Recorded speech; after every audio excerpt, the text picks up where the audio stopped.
Hi every one. ഇന്നത്തെ വീഡിയോയിൽ നമ്മൾ ഡിസ്കസ് ചെയ്യാൻ പോകുന്നത് ബീറ്റാഡിൻ ഗാർഗിൾസിനെ കുറിച്ചിട്ടാണ്.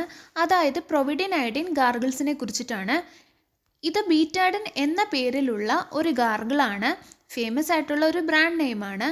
ഇതിൻ്റെ അകത്ത് എന്താണുള്ളതെന്ന് വെച്ചിട്ടുണ്ടെങ്കിൽ പ്രൊവിഡിൻ അയഡിൻ ആണ്.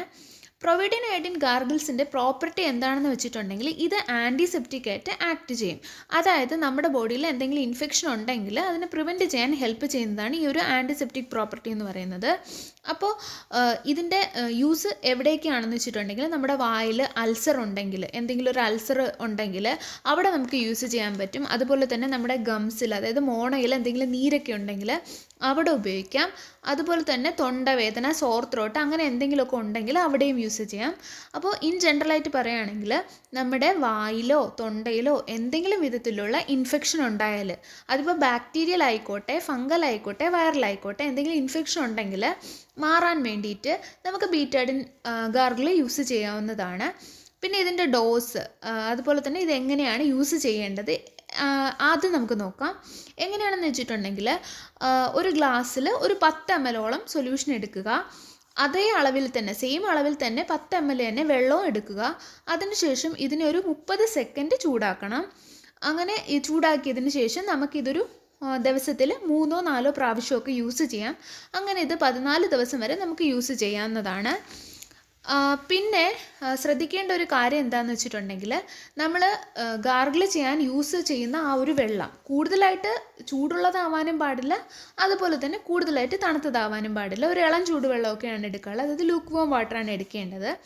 പിന്നെ കോൺട്രാ ഇൻഡിക്കേഷൻ ആൻഡ് വാർണിംഗ്, അതായത് ആർക്കൊക്കെയാണ് ഉപയോഗിക്കാൻ പാടില്ലാത്തത്, എന്തൊക്കെയാണ് ശ്രദ്ധിക്കേണ്ടത്.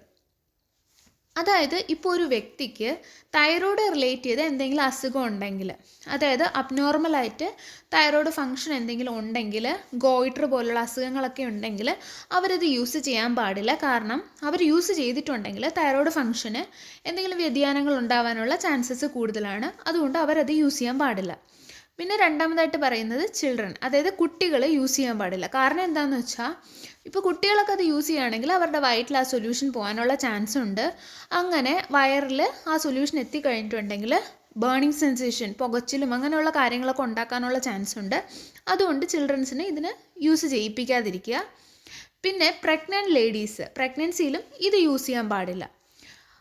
പിന്നെ എന്താണ് പ്രിക്വേഷൻസ് എന്തൊക്കെയാണെന്ന് വെച്ചിട്ടുണ്ടെങ്കിൽ പ്രൊവിഡിൻ അയഡിൻ ഒരു എക്സ്റ്റേണൽ യൂസ് ചെയ്യുന്നത്, അതായത് ഗാർഗിൾ പോലുള്ളതാണ്. അതായത് ഇൻറ്റേർണൽ അല്ല, അതായത് നമ്മൾ ഉള്ളിലോട്ട് വയറിലോട്ടൊന്നും പോകാൻ പാടില്ല.